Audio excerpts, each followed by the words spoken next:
Baik teman-teman sekalian, ini adalah faedah pertama dari hadis tentang kaum munafikin. Ya, kaum munafikin, dan mereka memang hidup di masa Nabi SAW dan akan terus ada di tengah-tengah muslimin, dan kita harus berhati-hati dari mereka. Dan sudah kita sebutkan ciri dasarnya adalah bagaimana mereka setiap kali ada hukum Allah Subhanahu wa taala ditetapkan atau diterapkan atau diaplikasikan dalam kehidupan, maka mereka jadi penentang gitu. Ya, mereka yang selalu menentang apa yang sudah jelas baku dalam syariat Allah Subhanahu wa taala. Dan tentu kaum mukminin tidak akan tinggal diam untuk meluruskan dan selalu membendung kaum muslimin dari syubhat-syubhat mereka ataupun apa yang mereka ingin rusak dan tanamkan di tengah kaum muslimin. Baik, itu pelajaran pertama teman-teman sekalian tentang kaum munafikin. Kita masuk pelajaran yang kedua, adalah disebutkan ciri orang munafik dalam hadis ini. Ciri orang munafik yang pertama dalam hadis yang pertama tadi 694, idza haddatsa kadzab. Di lafaz hadis yang kedua 695 ini disebutkan di bagian kedua, idza haddatsa kadzab. Kalau dia berbicara dia berdusta. Dan ini subhanallah perbuatan ya dan sikap karakter yang akan membawa ke api neraka. Berdusta. Perhatikan lafaz Nabi SAW dalam hadis sahih. Ya. Iyakum was-sidq. Fa inna as-sidqa yahdi ilal bir. Wa nabina yahdi ilal jannah. Selalu kalian harus jujur. Jujur saja. Karena jujur itu akan membawa pada kebaikan. Dan kebaikan akan membawa ke dalam surga. Wala yazalu rajulun yataharra bis-sidq hatta yuktaba indallahi siddiqa. Dan seseorang terus berusaha jujur semasa hidupnya. Selalu hidupnya jujur saja. Sampai Allah catat dia sebagai orang yang jujur. Artinya semasa hidupnya dia akan selalu jujur. Dan tentu ini bahasa Arabnya siddiq ya. Dan kita sudah tahu surga tertinggi dihuni oleh para nabi-nabi, para siddiq ya, para syuhada, orang yang dan juga orang-orang saleh. Jadi memang ya, orang-orang beriman itu justru jujur. Dan sebaliknya kata Nabi SAW masih lanjutan lafaz hadis tadi, wa iyyakum wal kadzib, dan tinggalkan dan jauhi sejauh-jauhnya dusta itu. Fa innal kadziba yahdi ilal fujur, karena dusta akan membawa kepada kefajiran, kemaksiatan, pembangkangan. Wa innal fujura yahdi ilan nar, dan kefajiran itu akan membawa ke dalam api neraka. Wa la yazalu rajulun yataharra bil kadziba hatta yuktaba indallahi kadzdzaba. Dan seseorang terus saja berdusta, tidak pernah mau berhenti, menjadikan sebagai pola hidup dia sampai Allah catat dia sebagai pendusta. Artinya dia tidak akan berubah nantinya. Ya, itu akan mendapatkan dosa. Subhanallah, orang yang jujur disukai oleh Allah, mendapatkan pahala karena itu adalah perintah dalam agama, dan juga akan dicintai oleh manusia. Sebaliknya orang pendusta akan dibenci oleh Allah, mendapatkan dosa dan akan dibenci oleh makhluk. Tidak ada kenyamanan berteman dengan orang yang suka dusta. Kita nggak pernah tahu yang mana benarnya, kapan dia benar. Ucapkan yang benar walaupun pahit, kata Nabi SAW. Ya, qulil haq walau kana mur. Ucapkan kebenaran walaupun itu pahit.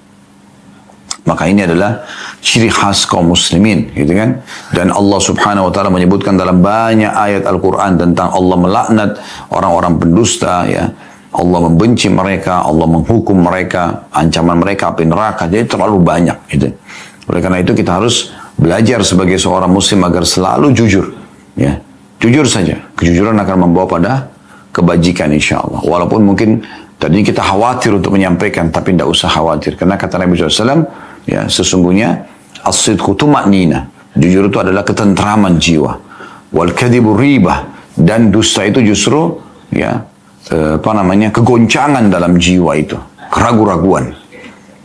Dan orang yang jujur subhanallah selesai pada saat itu masalahnya. Misalnya ada satu masalah dihadapi, tapi dia jujur, ya udah selesai. Dia tinggal terima konsekuensi hukuman atau memang orang maafkan. Dan umumnya misalnya dimaafkan gitu kan. Kalau dia bohong, mungkin dia pikir dia selamat di saat itu, tapi tetap dia akan kena ya hukuman dan ancaman ya yang akan menimpa dia ya, setelah atau akan selalu datang bohong yang lain setelahnya, dan bisa kena hukuman di saat ditanyakan permasalahan yang sama. Sampai kapan dia mau sembunyikan? Toh satu waktu juga akan mentok, Allah Subhanahu wa taala akan membongkarnya. Ini sifat yang pertama dari orang munafik dalam hadis ini. Ya. Kalau tadi saya sebutkan cirinya ya, ini sifat dasarnya adalah suka bohong.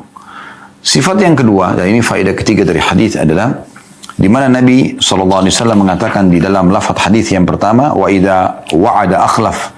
Dan ini disebutkan di poin ketiga, wa idza ahada ghadar. Ya. Kalau dia dipercaya, di lafaz yang pertama adalah kalau dia berjanji, dia akan pungkiri. Di lafaz yang hadis kedua adalah wa idza ahada ghadar, dan kalau dia diberikan kepercayaan atau dipercaya, dia berkhianat. Ya. Maaf, kalau dia diberikan atau dia berjanji, dia melanggar. Wa idza ahada ghadar, maksudnya kalau dia berjanji, dia akan pungkiri. Ini adalah sifat orang munafik yang kedua dalam hadis yang ciri, ya, atau sifat orang kedua dari orang munafik. Dan ini tentu juga sangat jauh dari kaum muslimin. Sudah kita singgung tadi di awal pembukaan, kalau Anda berjanji, penuhi. Kalau Anda berjanji, penuhi. Jangan pernah tidak penuhi, ya. Selama itu bukan maksiat kepada Allah Subhanahu wa taala, penuhi semuanya. Ya. Dan selalu ikutkan insya Allah. Ya. Jangan lupa itu, selalu mengatakan insya Allah. Ada banyak lafaz hadis yang mengajarkan kita tentang masalah ini. Di antaranya Nabi Sulaiman alaihissalam disebutkan dalam hadis Sahih riwayat Bukhari, seingat saya, di mana Nabi Sulaiman alaihissalam mengatakan, malah hari ini saya akan menggilir 99 istri. Kebetulan beliau memiliki banyak sekali pasangan, ya, di masa hidup beliau alaihissalatu wassalam. Tentu dengan hikmah Allah Subhanahu wa taala yang Allah lebih tahu.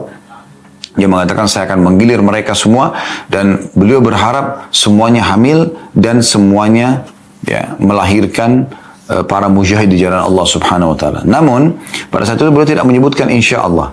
Dan ada seseorang yang mengingatkan kepada Nabi Sulaiman SAW, tapi Nabi Sulaiman, ya, pada saat itu tidak mengamal atau tidak menjalankannya.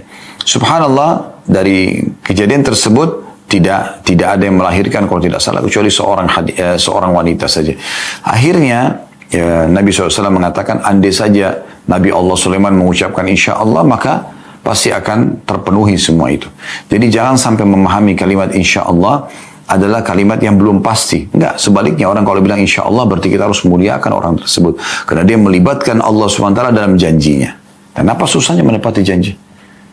Kalau tidak mampu, jangan janjikan. Ya, ini berbahaya sekali. Kalau tidak salah ada sebuah lafaz hadis di mana Nabi SAW mengatakan, kalau ada seseorang laki-laki yang menikahi seorang wanita dengan janji-janjinya, gitu kan, dia akan begini dan begitu, ternyata dia tidak penuhi, ya, maka pastikan orang itu akan bertemu dengan Allah Subhanahu wa taala sebagai seorang pezina, ya, walaupun dia status suami resmi. Jadi nggak boleh sembarangan kita berjanji. Kalau kita nggak mampu, jangan janjikan, ya.